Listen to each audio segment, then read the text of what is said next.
Today's lesson is going to talk about square roots and solving and evaluating quadratic equations.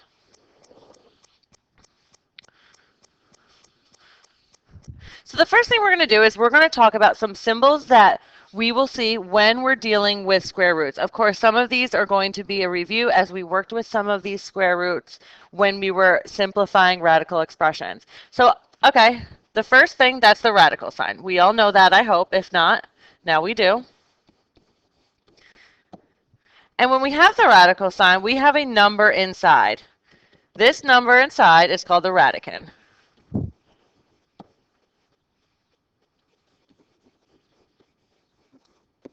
So you will hear me use those terms when we are working with these square roots. All right, so a couple more. When we look at a square root like this is a positive answer.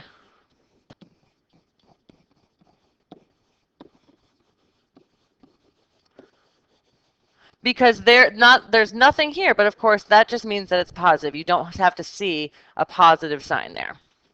The next one we are looking at is if we have a negative in front of it, we are going to have a negative answer.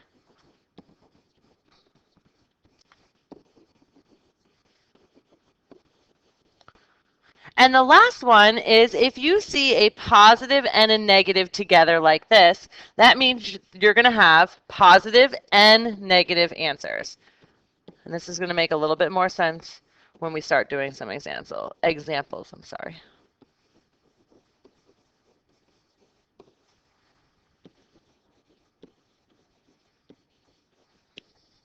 Okay, so dealing with this, you are going to have to memorize, which should have already been memorized, the perfect squares up to, I would say, sorry, I spelled that wrong, up to 400.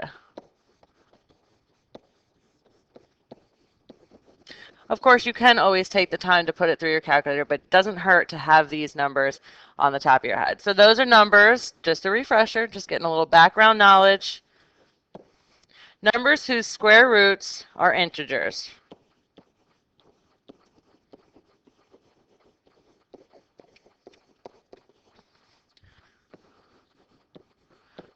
So it's going to be an integer. It's going to be a 1, 2, 3, 4, and so on and so forth. We can take a square root of any number. We can take the square root of, let's say, 15. It's not a perfect square, but we can still take the square root of it. It just won't have an integer. It'll have some decimal as the answer. So some examples that we might run into: 1, 4, 9, 16, 25, 36, 49, 64, 81, 100, 121, 144, and it list continues. All right, so when we are looking at a radical expression, and we should be familiar with the term expression, which is a whole lot different than equation. So if we have a radical expression,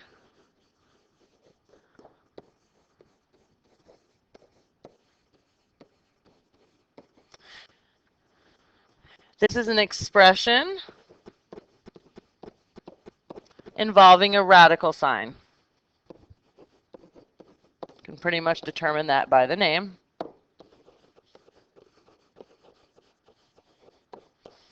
So some examples of things that you might see may be the square root of 5 plus 4, which is the square root of 9, which is just 3.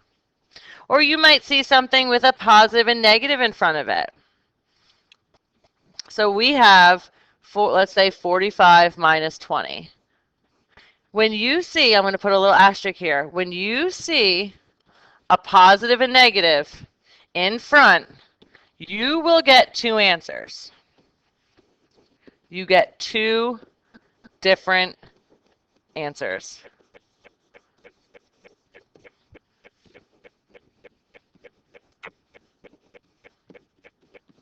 So you see we have this pod. I'm going back to this example up here. We have positive and negative square root of 45 minus 20. So that equals plus or minus the square root of 25. So this equals plus or minus the square root of 5. That is two answers. Those two answers are negative 5 and positive 5. Okay, you have to account for both. All right, so now let's see if we have looking at some quadratic equations.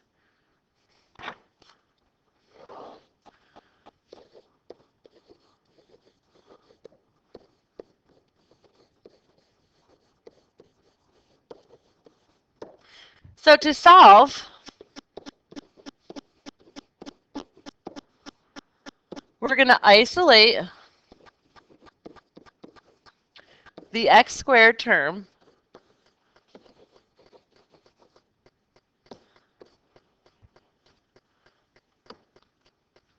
Then we're going to take the square root of both sides to get x.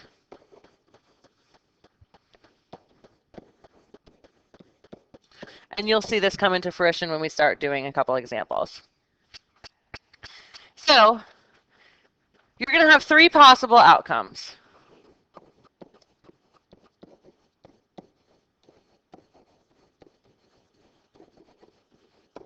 When you are working with these equations. First one, if x squared is equal to a number, a positive number, I'm sorry, let me rewrite that. X squared is equal to a positive number, then you get two answers.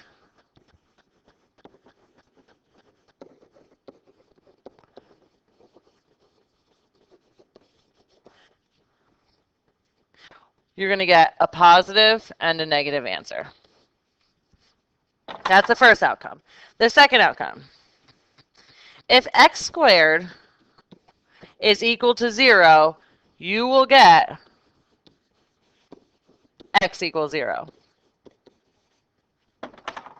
And the third one, if x squared is equal to a negative number, there is no real solution.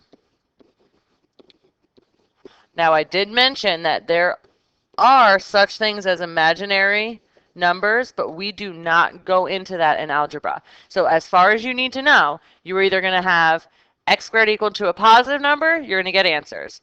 X squared equal to 0, you get 0. X squared equal to a negative, there's no real solution. So that is as far as we need to go. So let's take this and look at some examples. First example. We have 4x squared minus 100 equals 0. So when we're solving these, the first thing I'm going to do is I got to move the number to the other side. So I'm going to move over positive 100, positive 100. I get 4x squared equals 100. So now if I'm solving for x, I know that I have to get x or x squared by itself. I have to divide both sides by 4. Now I'm looking at x squared equals 25. So if you look, to solve this, you're going to take the square root of each side. So I'm going to go in there, I'm going to take the square root of this side, and I'm going to take the square root of this side. The square root of x squared is x. The square root of 25 is plus or minus 5. Okay, and the reason that is because 5 times 5 equals 25, and negative 5 times negative 5 also equals 25. So the square root of 25, you have to consider both the positive and negative when you're solving these equations. All right, let's look at another example.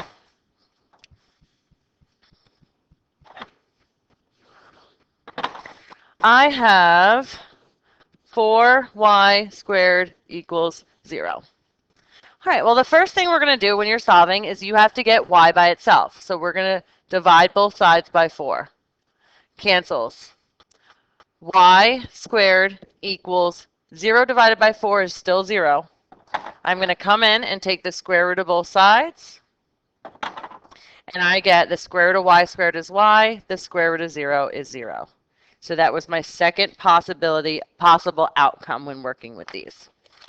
Let's look at another example. So if I have x squared plus 1.44 equals 0, first thing I'm going to do is I'm going to move this 1.44 to the other side. I have x squared equals negative 1.44. So then I'm going to take the square root of both sides to isolate x, and I get x equals, and I have a square root of a negative number, so it's no real solution. No real solution. All right, so that kind of showed you an example of the three possible outcomes that you might see. So let's look at some other radical examples.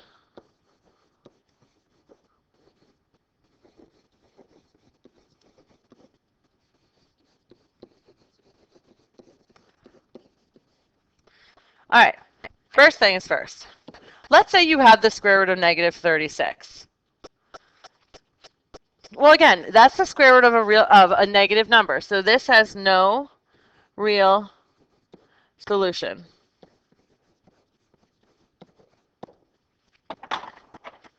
Anytime you have a negative under there, no real solution. Or under the radical, it's no real solution. All right, second example. Let's say our negative now is out front. Well, that's okay. It's not inside the radical. So we're just going to bring this negative down and take the square root of 0.04, which is 0.2. So that is your answer. I know that these perfect squares look a little different than the ones that you're used to, but even when you see a 4, 4 is a perfect square with some zeros, there's going to be a perfect square in there. So just put it in your calculator and see what you get. Another example. Let's say you have the plus or minus the square root of 0.81. Well, then you're going to have plus or minus 0.9.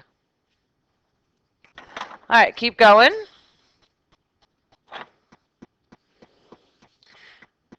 Another example.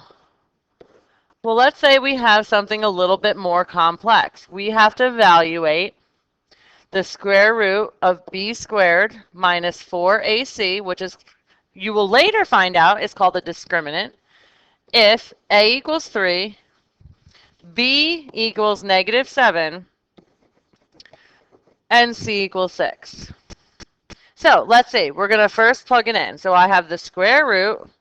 I'm going to plug in b. So b is negative 7 squared minus 4, a is 3, and c is 6. So the reason, again, I know I have said this before, why it is so important for you to put when you're substituting in values, to put it in parentheses. Because if you put negative 7 squared in your calculator without any parentheses, it's going to tell you it's negative 49, and that is not true. So keep going. I can square my negative 7. Negative 7 squared is 49. And then I have minus 4 times 3 is 12, times 6 is 72. So I have square root of 49 minus 72, which is the square root of negative 23, which we know is no real solutions. No real solutions is what the answer would be. Okay, keep going. A couple more examples for you. Let's say we had evaluate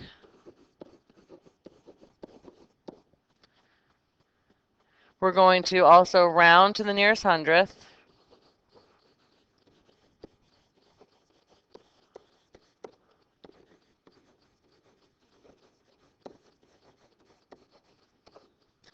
We have 7 plus or minus 3 square roots of 2 over a negative 1.